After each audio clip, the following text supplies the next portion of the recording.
Hello everyone.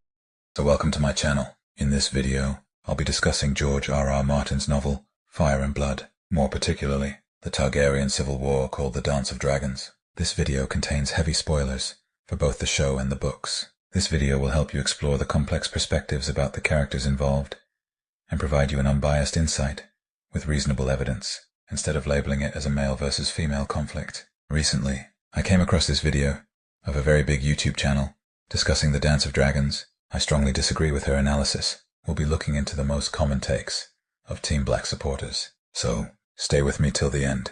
If you are a show-only watcher and believe that the show is the closest portrayal of the events and characters, please close this video, as your version of story is perfect, and all accounts that you disagree with are from unreliable sources. House of the Dragon TV show significantly diverges from its source material, and I won't be going into that topic, as it requires its own dedicated video due to its complexity. Please stay tuned for that. If you don't want to put aside your personal bias and political standpoint while watching this video, then I'd strongly recommend closing the video right now. So, here we go.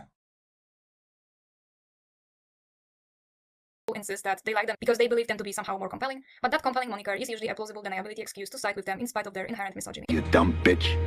I know it sounds like something a Karen would say, but trust me, this isn't her worst take. The complex political, military, and social dynamics of the Targaryen civil war go beyond gender. Aegon II had legitimate claims and supporters who believed in his right to the throne based on tradition and law. Reducing this complex issue to a gender conflict completely neglects the historical and political context of the time. Naming Lucerys as heir to Driftmark over Baela Targaryen, who actually has Valyrian blood, demonstrates Rhaenyra's selective use of feminism for personal gain. Rhaenyra doesn't give castles to the eldest daughters of Lord Rosby and Lord Stokeworth. She shows no concern for equal rights in inheritance for other women. Would grant women equal rights. What is argued instead is that her particular case was a good way to introduce some progress that would gradually help women achieve more equal standing. What happened instead is that all of the power of women was lost, and its opponents now had a powerful excuse on hand. Let's say that setting precedent would prevent any war of succession being fought within House Targaryen. Here are the previous precedents set before Aegon and Rhaenyra. 1. Aegon. The first Targaryen succeeded his father, Lord Aerion Targaryen, despite Visenya being older than Aegon. This is before the Targaryens converted into the faith of the Seven. 2. King Aenys had named Aegon the Uncrowned as his heir, over his older daughter Rhaena. 3. Jaehaerys succeeded Magail instead of his niece Aeria Targaryen. 4. Jaehaerys named Baelon his heir instead of Rhaenys. 5. Lastly, the Great Council of 101 AC, where Viserys was chosen, instead of Rhaenys or Lenor, and it was finally established through voting that House Targaryen and people of Westeros don't follow equal primogeniture. These precedents prove that equal primogeniture isn't followed by Targaryens and feudal lords of Westeros since centuries, making Aegon's claim far stronger than Rhaenyra's.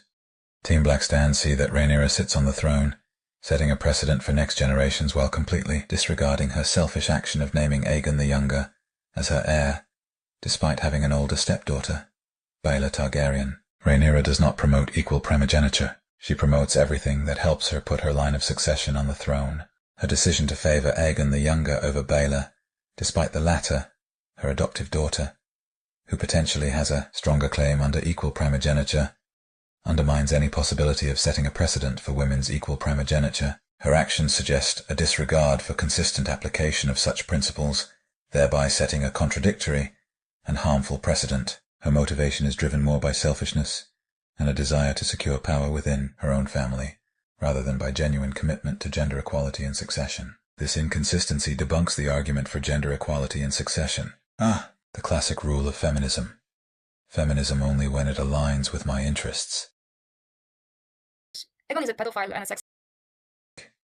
These are nothing but allegations and rumors about Aegon's behavior, and it is important to differentiate between documented facts and exaggerated claims. Accusations without substantial evidence distract from the real political and strategic factors at play. Aegon might not have been loyal to his wife, but was never a rapist or a pedophile, similar to Robert Baratheon's character. If anything, I find it more convincing to believe that Rhaenyra sent a violent mob after Maelor. Instead, we have proof that Daemon, someone whom these Team Black stands root for, was actually a pedophile. Pay attention how she states all accounts that are against Aegon as recorded facts, but doesn't do the same with Rhaenyra and the characters of the Black faction. This is why I don't take Daemon fans seriously.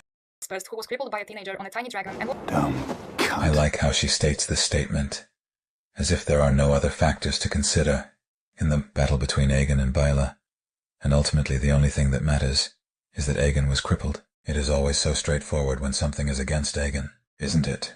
Aegon endured severe injuries from dragon battle at Room's Rest, impacting his ability to fight effectively. His dragon, Sunfyre, was also severely wounded, having one functional wing and one eye, further limiting their combat capabilities. Not to mention, Baela and Moondancer launched a surprise attack, which exacerbated these challenges. Despite these setbacks, Aegon demonstrated resilience and commitment to his cause, driven by bravery, skill, motivations, and a sense of duty. Aegon never hesitated to put his life on the line, participating in and surviving 3 dragon battles. His willingness to engage directly in combat showcases his bravery and dedication to his cause. Such actions should be recognized as acts of tremendous courage and leadership.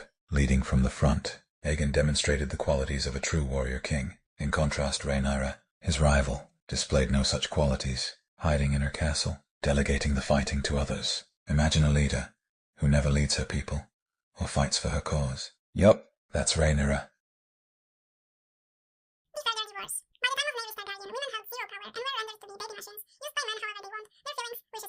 I know this is one of those feminist arguments that belittle motherhood. Having kids has nothing to do with your political impact. You just need to be smart enough to get things done. There are many examples of women exercising power in court. Alicent, Cersei, Lady Olenna, Marjorie, and many more. One perfect example of this is Queen Alyssa. Sure, Jaehaerys was the king and held absolute power, but he didn't have to always come for support.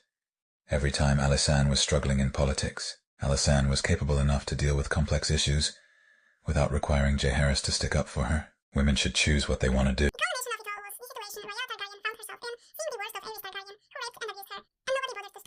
I find this very interesting, how she complains how nobody came to save the wife of the Mad King. Her reasoning is that women lost all agency and power, meaning they no longer have any impact in court. The Mad King literally burnt people alive, including the Lord of Winterfell and his heir, yet nobody said a word. And do you think it is logical to expect people would turn against their king just because he's a wife-beater? Her whole narrative is to promote entitlement, not competence conveniently helping women gain power, despite inability to rule. Rhaenyra, after she takes King's Landing, is a perfect example. Rhaenyra would rather tax the small folk into oblivion and starvation while throwing a party for her son, rather than tax the High Lords, or get a loan from a bank. She'd rather torture Tywin Lannister, out of her sadistic nature, instead of making a deal with him to tell her where the gold was buried. She literally has to sell her father's crown as she was broke. She was not particularly good at anything, be it administration, politics, financial decisions, or having capable people around her. Most High Lords who side with her are there for the favors she has promised them in return. Rhaenyra had Corlys, but she throws in a dungeon after gives her a good advice. I don't know how someone can find Aegon as a character who lacks depth. He's an absolutely dynamic character. He never wanted the throne, until Sir Criston and Aemond reminded him of his responsibilities. That's when he grows balls, and never turns his back on his family again. He had only 4 dragons compared to Rhaenyra's 9, and was supported by just 28 houses against Rhaenyra's 53. Despite being at a disadvantage in terms of dragons and number of houses supporting him, he ultimately emerged victorious in the Dance of the Dragons. This demonstrates the Green's strategic prowess and ability to inspire loyalty and effective military leadership. Rhaenyra's poor planning and strategic errors, on the other hand, significantly contributed to her downfall.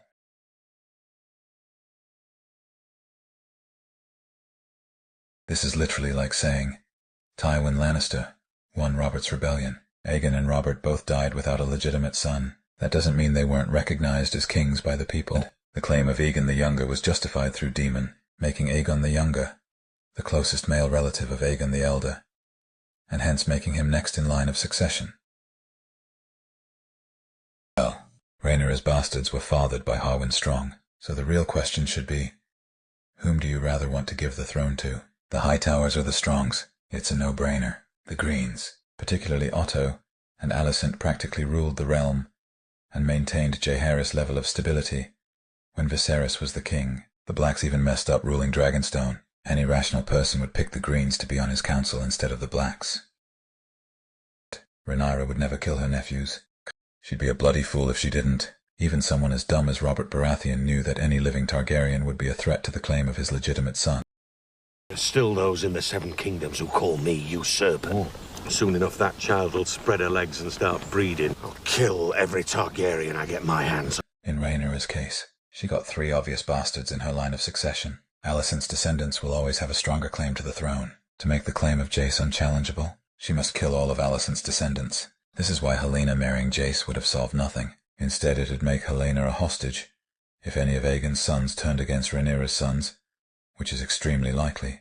Example: the death of Demon Blackfyre never stopped the Blackfyre rebellions. So Bloodraven called a big meeting to decide who should be the next king. He even invited a surviving Blackfyre to the council. Bloodraven pinky promised that he totally wouldn't kill the Blackfyre when he arrived, and when he arrived, Bloodraven totally killed him. The council chose Aegon V Targaryen, or Egg, to be the next king, and the first thing King Egg did was to arrest Bloodraven. Because if the hand of the king goes around killing people he promised not to kill, people would stop trusting the government. Brynden argued that he had sacrificed his own honor for the good of the realm, but Incidents like Aemond getting stabbed in the eye, and Viserys doing absolutely nothing about it, made Alicent fear Rhaenyra's children even more. Think this from Alicent's perspective. If she can't do anything against Rhaenyra, when her children are the sons of the king, who would care if they get killed by some Rhaenyra loyalist after Rhaenyra ascends to the Iron Throne?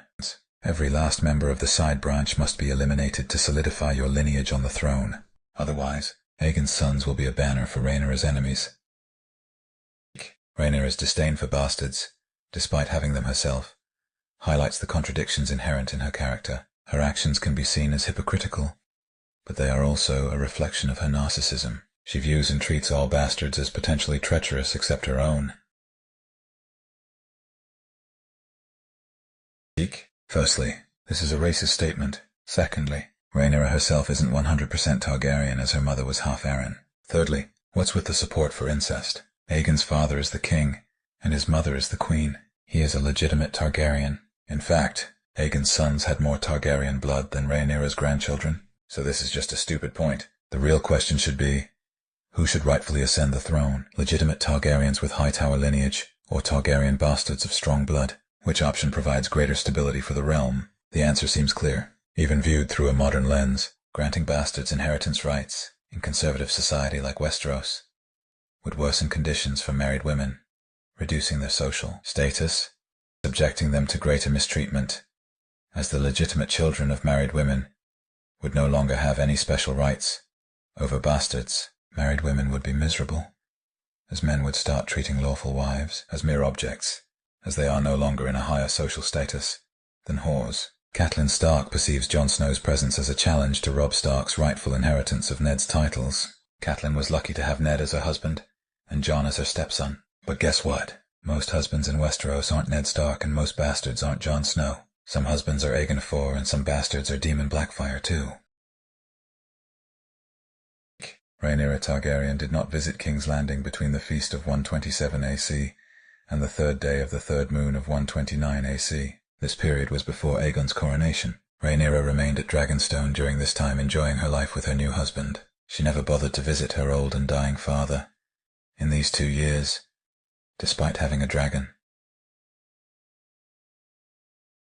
Sir Criston Cole, a dynamic and interesting character to theorize about, as even Mushroom thinks that he's a man of honor. I actually find it funny how Black Stans call him incel just because he's supporting Aegon, when he's the guy who beat the shit out of the strongest man in the realm. Alicent Hightower. Alicent even suggests marrying Rhaenyra to Aegon. Don't pretend as if 10 years of age gap is too much. Daemon was 16 years older than Rhaenyra, and yet Team Black Stans don't find their marriage disgusting. Alicent has ruled the realm for over a decade, and is a way better ruler than Rhaenyra and Daemon. Aegon's council has practically ruled the realm for over a decade. Alicent wasn't the hateful woman she had become towards the end. She was a sweet girl when she was young. Alicent even used to read to King Jaehaerys that even Jaehaerys mistook her for his daughter. Alicent was a woman with dignity, and gave King Viserys 4 legitimate kids. It's not her fault that Viserys missed Aemma, and so he didn't change his decision about his heir. Her fears about the lives of her kids is genuine given the kind of people who support Rhaenyra, especially Daemon. As if every single man in Westeros isn't the same. Everyone wants to gain power for their house. Otto is one of the wisest men in the 7 Kingdoms, chosen by King Jaehaerys himself as Hand of the King. He isn't a selfish man like Littlefinger. Otto wasn't bankrupting the crown like Littlefinger. He does have some concern for the people of the realm. His decision to make Rhaenyra the heir, instead of the impulsive and sadistic Daemon, demonstrates Otto's understanding of politics, and a genuine desire to mitigate conflict. Otto and Alicent maintained Jaehaerys' level of prosperity while Viserys was the king. The point is that Otto's intentions lie in the best interest of the realm. Team Black stands argue how he just wants his grandson on the throne and is a traitor to the Targaryens. But they ignore the fact that it was King Viserys who neglected Otto's grandsons. The very reason Alicent was married to Viserys in the first place was to give him heirs. This is the same as Tywin Lannister, who wanted to marry Cersei to Rhaegar Targaryen, after serving as the hand of the king for years. But when the Mad King refused the proposal, he married Cersei to Robert Baratheon after the rebellion. It's Westeros. Everyone wants to gain power and influence for their house, and so did Otto. It'd be ridiculous to call Tywin or Otto, self-serving men as they do, deserve something in return for their years of loyal service for House Targaryen. Well, neither is Rhaenyra. The difference is that Aegon has people around him that are excellent rulers, just like Robert had Jon Arryn. In fact, Aegon didn't even want the throne. If Rhaenyra had silver-haired kids from the beginning, Aegon wouldn't have been convinced that his sister would kill his sons, no matter how much Sir Criston Cole tried to manipulate him. He never hated his nephews until they became a threat to his brothers' and sons' lives. Luke is a bastard who cut out the eye of a prince. I don't imagine you have any idea how medieval rulers dealt with such cases. Aemond killing Luke was personal business, but Daemon having Jaehaerys killed is pure evil. Oaths and vows are part of Andal tradition, and ironically, Rhaenyra gathers support by saying that the lords, who swore fealty to her cause, should support her during the war, which is contradictory to her claim, as she's the one who doesn't believe in male primogeniture, something that is practiced both in Andal tradition and Valyrian tradition. Her whole claim is, because Daddy said so. This is an example for the brain-dead Team Black stands, who call the lords who support Aegon traitors. When the Mad King ordered Jon Arryn to kill Ned and Robert, he called the Banners of the Vale instead. Robert and Ned did the same. Jon Arryn, Ned Stark and Robert Baratheon broke their oaths. Does this mean that they are traitors? Of course not. It doesn't matter what oaths they broke. Even if it did matter, they won Robert's rebellion, making the claim of Robert valid through right of conquest. Yes, both Aegon and Robert died without a legitimate son. That doesn't change the fact that they weren't the 6th and 17th monarchs of Westeros respectively. Right of conquest and legality carry significant weight, overshadowing mere birthright, or the words of a king.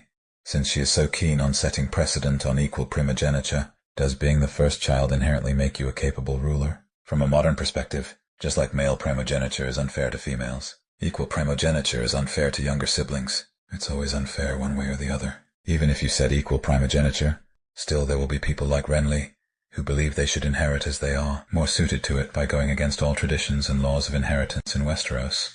In Westerosi perspective, Joffrey was a man. I don't think a cock is a true qualification, as I'm sure you'd agree. And he's the heir to the throne. Yes, because he's a man, cocks are important, I'm afraid. the king's words need not necessarily be just and visionary. Similarly, Andal succession laws need not necessarily support the worst candidate. From a modern perspective, the legal right to rule is an entitlement, not a human right. No human rights are being violated if kings or queens lose their positions to usurpers. There are no natives or invaders, no legitimate rulers or usurpers. Thus it ultimately comes down to forcibly seizing power, making the right of conquest the only logical claim. I am not saying that nobody should challenge the unfair prevailing customs of the society, but it must be challenged by someone who is worthy of power, someone who doesn't hide behind their castle walls, making others fight for her cause.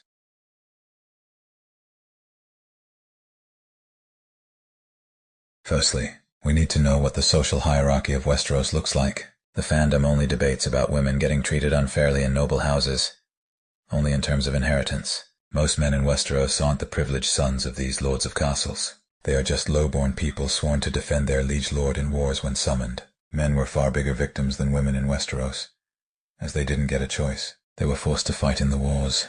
For example, in the real world, thousands of minor boys participated on all sides of the First World War and the Second World War. They may be trained and used for combat, assigned to support roles such as porters or messengers, or used for tactical advantage as human shields. I sent 2,000 men to their graves today. The bards will sing songs of their sacrifice.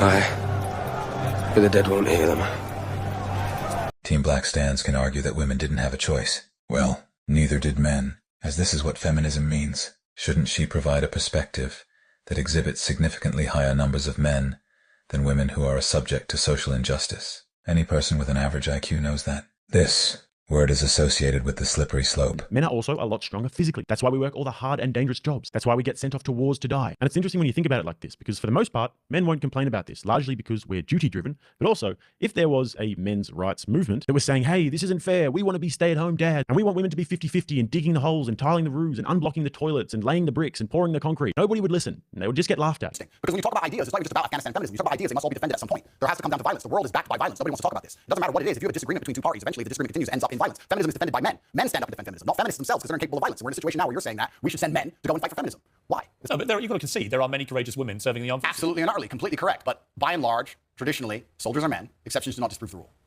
Well, it's not an exception. It's a fact that there are a lot of women on the armed forces. Correct. But if you were to take the average soldier, they are a male. If you're allowed to say who's a male and who isn't nowadays, I'm assuming their gender, I apologize. If you were to take the average soldier, they're a male, which means that exceptions are the female soldiers, because there's a lower percent of them, a lower probability. Exceptions do not disprove the rules. Men do the fighting. Right now in Ukraine, men cannot leave. Women are allowed to leave, because men have to fight in the front line and women are allowed to go to Dubai. That is how it is. I'm sure that the fact that 90% deaths of the Dance of Dragons which were men doesn't concern her feminist perspective. The point is that the unfairness women face is literally nothing compared to what the men faced. And none of them has ever said women should have been fighting too. In the end, nothing was fair. 90% of the deaths in the Dance of Dragons were men. Men suffered more mistreatment than women. I know it's not a competition to compare who suffered more, but her feminist ideology doesn't show the men's side of story.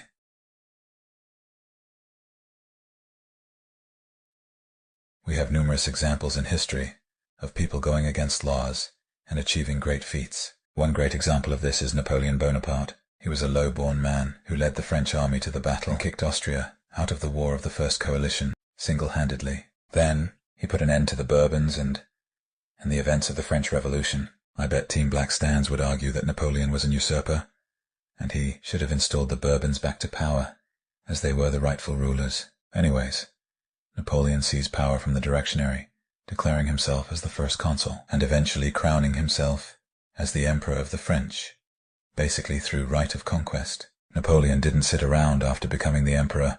He worked to consolidate more power and make his legacy unforgettable. The Civil Code of 1804, also called the Napoleonic Code, abolished feudal privileges. The rest of European monarchs were scared of losing power if the revolutionary ideas of Napoleon were spread across Europe. So Napoleon basically fought the rest of Europe until he was defeated in 1815, and the Bourbons were restored into power once again. If Napoleon didn't fight and lead his men, and his reign hadn't been a time of relative prosperity compared to the past years, it doesn't matter how noble his cause is. The fact that he fought and seized power and worked to strengthen his legacy eventually made his ideas return through the precedent he set. The establishment of the Second French Republic adopted the French Constitution of 1848, which followed the Napoleonic Code, maintaining Napoleon's legal structure of the political and social reforms within its framework.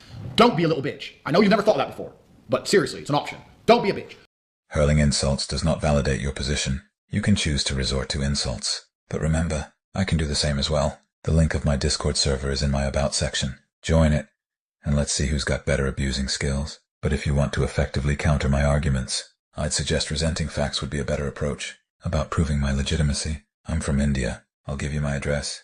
You're welcome to my house. You can have my blood sample and get it tested. I don't go out sending documents to random strangers online. Let's assume that Rhaenyra's ascension would have encouraged equal primogeniture, as she says in the video, although that's extremely unlikely, but let's just assume that. Her argument would have been true if Rhaenyra won, and people prospered under her reign, which didn't happen due to reasons earlier discussed in the video. Despite having twice the number of dragons and number of houses supporting her, I find it very interesting how she justifies Rhaenyra's incompetence as society's fault, while claiming that Aegon's active participation in wars as an entitlement. I hope I've managed to establish that going against any form of existing precedent needs to be done by taking up arms and giving people a period of relative peace and stability, regardless of whether the revolutionaries succeed in the first time or not.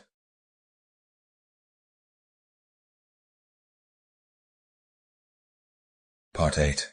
Outro. Her video conveniently avoids the points that challenge its narrative, something I've discussed multiple times in the video. She cleverly reduces the whole civil war to a man versus woman conflict, only a case of gender inequality among highborn people. while there are several other factors at play. That's it for this video, guys.